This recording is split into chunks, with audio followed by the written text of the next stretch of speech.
¿Te gustan las series como CSI, Bones, etcétera?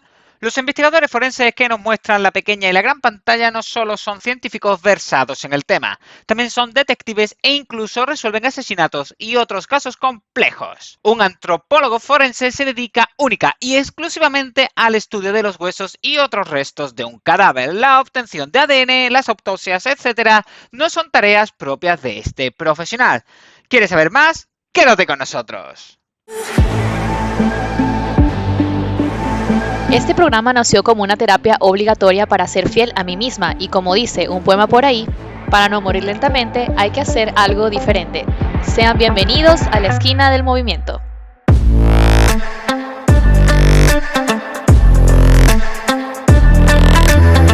Buenos días, buenas tardes o buenas noches, donde quiera que estés. Hoy estamos en la esquina del Movimientos con Marcos Bloca, quien nos va a hablar hoy sobre la antropología forense. Hola Marcos, ¿cómo estás? Hola, ¿cómo estás? Me encanta verte de nuevo. Sí, muy bien, gracias. Sí, no, hoy estoy vestida a la ocasión, mira, de arqueología, no sé. Excelente. Sí, bueno Marcos, cuéntanos qué es la antropología, o sea, que te especializaste en antropología forense, ¿no? Sí, en este caso es en antropología, Ok. sin apellido. Bueno, la antropología, digamos que de forma muy general, es la ciencia que estudia al hombre. Obviamente, así como la psicología lo hace desde la psique, nosotros lo hacemos desde lo que es la parte cultural. Entonces estudiamos al hombre desde sus características culturales. Obviamente el concepto es mucho más complejo. Y bueno, digamos que ese es el concepto general. Ok, qué interesante. Y tú te especializaste en antropología. Bueno, quería preguntarte, delante todas las profesiones que has podido escoger, ¿por qué escogiste esta profesión tan peculiar, tan específica y que en Venezuela me imagino que no hay muchos avances, creo, no sé, realmente no tengo información, pero... Y no, hay bastantes avances. Lo que pasa es que no, digamos que no somos la moda por el momento. Ok, Este, qué bueno saber eso, qué bueno saber eso. sí, bueno, yo al principio comencé, digamos que el interés en el área de antropología fue a nivel del bachillerato. Yo no tenía idea de qué era la antropología. No, para mí era cualquier otra cosa. O como nos decían, no, me dice mucha gente, me dice, esos son la gente que estudia los huesitos. Este, entonces, claro, yo era de esas personas y recuerdo un profesor de bachillerato me decía, Marcos, pero tú eres bueno en las ciencias y te gusta mucho el tema de la historia y los fósiles y todo aquello, estudia antropología. Y yo, ¿antropo qué? Y yo, sí, estudio antropología. ¿Y qué nos puedes contar sobre la antropología, sobre el reconocimiento facial, que es tu especialidad? ¿Qué curiosidades nos puedes contar sobre eso? ¿Cómo Oye, hacen para identificar un cadáver? ¿Cuáles son los parámetros, los criterios para identificar un cadáver? Y bueno, también de esa parte del a rostro nivel que es tu facial, especialidad. Ajá. correcto. Bueno, obviamente, el, el- se escucha muy sencillo cuando hablamos de identificación forense. Se oye muy CSI, muy rápido, que lo puedes hacer en 24 horas, pero es mentira, no es así. El proceso es muchísimo más largo. Por cada hueso hay un procedimiento para poder identificarlo, no todos, pero sí tenemos una cantidad de huesos que nos dan una mayor cantidad de información en cuanto a cada uno de esos procedimientos. Y obviamente, por lo menos si vamos al caso de identificación por sexo, o sea, definir si es femenino o es masculino, tomamos en cuenta, en el caso de tenerlo, podemos tomar en cuenta la pelvis, el fémur, el mismo cráneo. Tienen unas características muy peculiares. Eh, en el caso del cráneo, por lo general las damas tienen, o las mujeres tienen las puntas más, o sea, lo que son las superficies son un poco más alisadas, más estilizadas. Eh, el cráneo es un poco más pequeño en algunos casos. Obviamente en el fémur también. Los huesos del hombre son mucho más robustos, a diferencia al de la mujer. Por peso también se puede identificar. Obviamente te voy mencionando las cosas como que de manera muy grosa. Obviamente hay unos parámetros, hay una cantidad de protocolos que se llevan, ¿Y qué otras técnicas de identificación utilizan? O sea, ¿qué técnicas utilizan? ¿Qué más nos puedes decir sobre eso? Ok, en cuanto a lo que es la identificación, obviamente, bueno, después de que tenemos todo aquello, tenemos sexo, edad, talla, hay muchos protocolos, entre esos está la reconstrucción facial forense, es el área de mi especialidad, o por lo menos por donde me estoy enfocando. Lo que hacemos es que tomamos el cráneo del sujeto. A nosotros ver un cráneo, nosotros no tenemos la concepción de forma directa de cuáles son los rasgos característicos a nivel facial, ¿no? Uno toma un cráneo y no logras ver cuánto tenía de cachetes o de repente de mejilla, o qué forma tiene la nariz o la boca, los ojos, las orejas, tipo de cabello, o sea, toda esa cantidad de cosas, a la vista de un cráneo simple no son identificables, ¿no? Justamente Sí, en esa área, al momento de realizar una identificación, se hace una reconstrucción, como lo dice el término, reconstrucción facial, y uno va reajustando cada una de las cosas hipotéticamente en su lugar, ¿no? o sea, A si por través ejemplo del... solamente tienen el cráneo, ¿cómo hacen para reconstruir la piel si ya está, si ya se desintegró? Exacto. Ya nosotros habiendo hecho todos los estudios en función a lo que es el grosor de tejido blando, es todo aquello que nos recubre el rostro, ya tenemos una idea, ¿no? Ya teniendo la idea, utilizamos puntos craniométricos que son puntos representativos en todos los cráneos a nivel mundial. Obviamente todas las personas tienen esos puntos.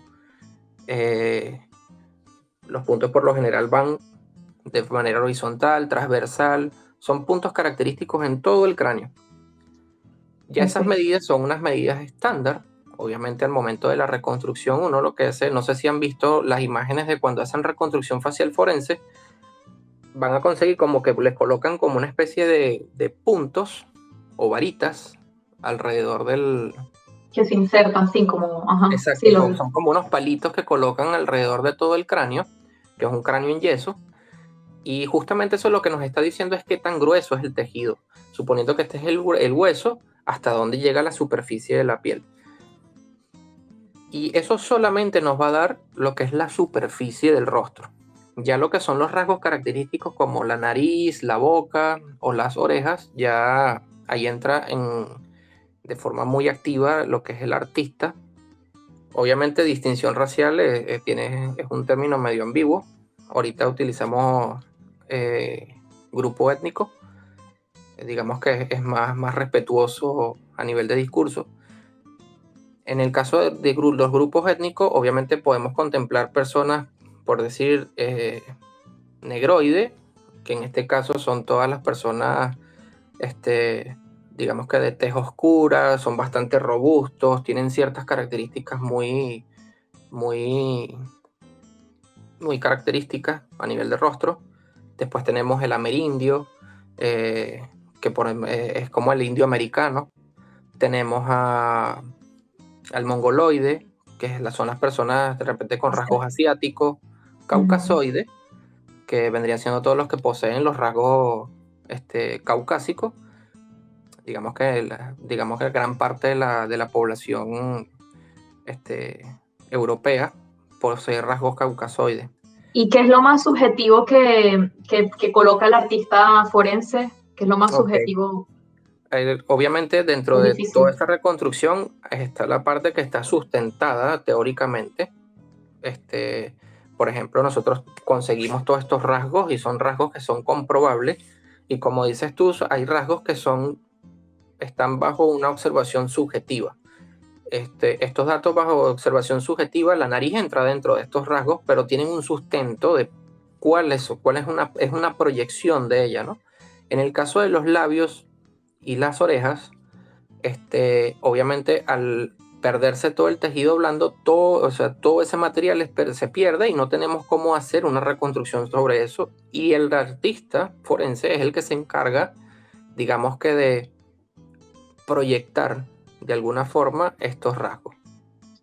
Y bueno, también, por ejemplo, en el caso de la reconstrucción facial de Simón Bolívar, el libertador de 5 países de Venezuela, ¿cómo ¿Qué nos puedes, qué puedes opinar sobre eso? Porque, o sea, hay una parte como subjetiva, sí, pues, por ejemplo, ven los cuadros, que hay cuadros de Bolívar, que ya decían más o menos que lo de los pintores, cómo lo pintaban. Entonces, cuando hicieron la reconstrucción facial de él, o sea, explícanos ese proceso y qué opinas en cuanto al resultado final.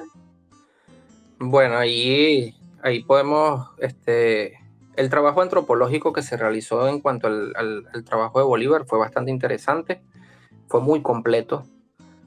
En cuanto a lo que es el levantamiento de datos, se realizaron escáneres en 3D, todo lo que es el levantamiento planimétrico, o sea, todo lo que tiene que ver con las medidas del cráneo y todo aquello, y eso se le da a un artista, ¿no? En este caso, todo lo que tiene que ver con el parámetro científico del levantamiento de datos me parece que fue perfecto, idóneo. De repente mi cuestionamiento en cuanto a la metodología iría mucho con el tema del artista o la persona, el grupo de personas o el equipo que realizó el trabajo de reconstrucción, que a pocas luces se ve que es muy bueno. Obviamente tienen toda una cantidad de detalles y todo aquello, pero considero que de repente no se respetaron ciertos protocolos o de repente estándares dentro del procedimiento. Uno de los tantos podría haber sido la forma de la proyección de la nariz y todo aquello.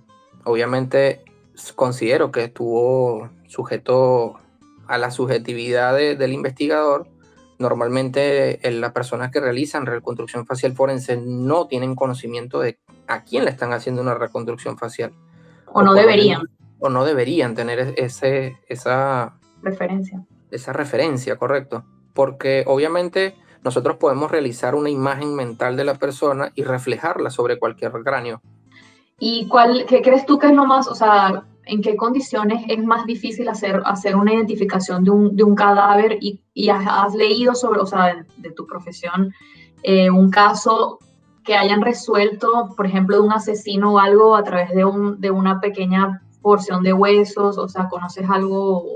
El antropólogo tiene la capacidad de que, o tenemos, digamos que la idea de que todos los huesos hablan, todos los huesos nos dicen qué es lo que pudo haber sucedido, cómo pudo haber sucedido. Supongamos que haciendo un supuesto, tenemos unos restos de hueso de, no sé, digamos unos 20, 30 años, y digamos que tenemos un fémur, que es uno de los huesos más fuertes y es uno de los más largos, y de repente conseguimos que tiene algunas zanjas en algunos puntos del hueso.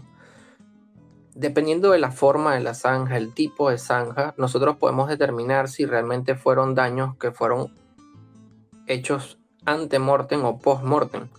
Entonces ya empiezas a reconstruir de si de repente el animal que atacó a esa persona lo hizo antes de morir o después de morir. También podemos identificar qué tipo de daños le pudo haber ocasionado, obviamente porque en el lugar donde está hay cierta cantidad de órganos o músculos, si pasan algunas venas, o sea, hay todo un contexto, ¿no? Supongamos que de repente conseguimos una punta de flecha, en el caso de muestras prehispánicas. De repente consigues un yacimiento con una punta de flecha y una marca de repente un arco costal. De repente una persona sufre de una enfermedad laboral, a los años muere, de repente se consigue y se le hace un estudio antropométrico y tú puedes determinar si en efecto tú puedes lograr determinar de que esa persona hizo ciertas actividades que le comprometían a la columna en ese momento. Entonces, claro, es mucho más complejo, es mucho más grande, digamos que estamos haciéndolo un poco didáctico. Sí. Pero sí es capaz de cada uno de los huesos hablar y decirnos qué sucedía en ese momento. Y el hueso que más habla, por lo que leí, es el cráneo, ¿no? Correctamente. Es uno de los huesos que nos da la peculiaridad de que nos puede dar el sexo, la talla, sexo, talla, edad. Sexo, talla y edad. Bueno, y el grupo étnico. Entre muchas otras cosas, primero, que el cráneo es el que nos lleva el rostro, muy peculiar entre los seres humanos, identificarnos a través del rostro. Sí. Entonces, digamos que a nivel de carga de información es el que más información tiene. Tenemos a nivel dental, cada persona tiene una característica peculiar a nivel de la mordedura, el cómo realiza la mordedura, punto de oclusión. Entonces, claro, digamos que concentra mucha información en un espacio pequeño. ¿Y qué es lo más interesante de tu carrera? ¿Qué es lo que te pareció más interesante? ¿Alguna anécdota? Yo le realicé las fotografías realicé una serie de fotografías al Museo del ICAS, que es de la Fundación La Salle, y es una colección osteológica, ¿no? Entonces eran puros huesitos y estaban todos dispersos en cajitas y todo aquello, ¿no? Y me pareció muy bonito al momento de realizar ese trabajo, porque no solamente era el tema de tomar la fotografía, estaba yo como pasante en aquella época, sino que en efecto le estabas dando identidad o en cierto modo no identidad, no le estás colocando un nombre, pero estabas sectorizando, o sea, colocando las piezas de una persona como una persona, no simplemente era una cantidad de huesos sueltos en una bolsa, sino que podías articularlo y poder decir, bueno, toda esta cantidad de huesos es una persona. Y es una especie es como dignificar a ese sujeto y darle con su debido respeto, ¿no? Recuerdo, digamos que lo que me llevó a poder tomar en cuenta la parte de la antropología en el caso biológica fue un accidente aéreo hace muchos años. Estaba yo en el área de rescate. El accidente, la gente murió, se estaba haciendo el levantamiento y consigo de que hay personas que calcinadas dentro del proceso, ¿no? O sea, dentro del procedimiento. Y la pregunta que me pasó por la mente fue, ¿y cómo los identifican? Porque son una masa, o sea, es una masa, ahí ya tú no tienes rostro, ya no identificas, ya no ves nada. O sea, Sí, ¿cómo sí. es que una persona o nosotros podemos identificar a una persona en ese estado? Bueno, Marcos, y para terminar, ¿qué recursos nos puedes, aparte de esa película No Name, qué nos puedes recomendar para la gente que quiera seguir aprendiendo sobre este tema de la antropología? Es tan interesante para mí, de verdad. Uy, ahí, bueno, te voy a dejar algo muy importante. Logré conocer a las dos muestras. Uno son los niños de Salta, con Z, Salta, y está Juanita, que a ella la consiguieron fue porque había un investigador, y entre las investigaciones, entre la búsqueda y todo aquello en el volcán en Arequipa, en Perú, los tejidos están todos muy bien conservados, las trencitas, todo. Entonces, claro, es mucho, digamos que hay mucha información junta porque tienes tanto tejido blando como tienes huesos y también tienes todo lo que son la parte cultural, donde te vas a conseguir las ropas, vasijas, pinturas. En esos dos documentales, tanto en el de Juanita como en el de Los Niños de Salta, puedes ver cómo es el trabajo antropológico completo, o por lo menos en una gama mucho más amplia de lo que pudiera yo hablarte de forma muy didáctica acá ahorita. Ok, bueno, Marcos, muchísimas gracias, de verdad, súper interesante. Y bueno, esto es todo en la esquina del movimiento. Gracias, Marcos. Chao, chao. Gracias a ustedes, chao.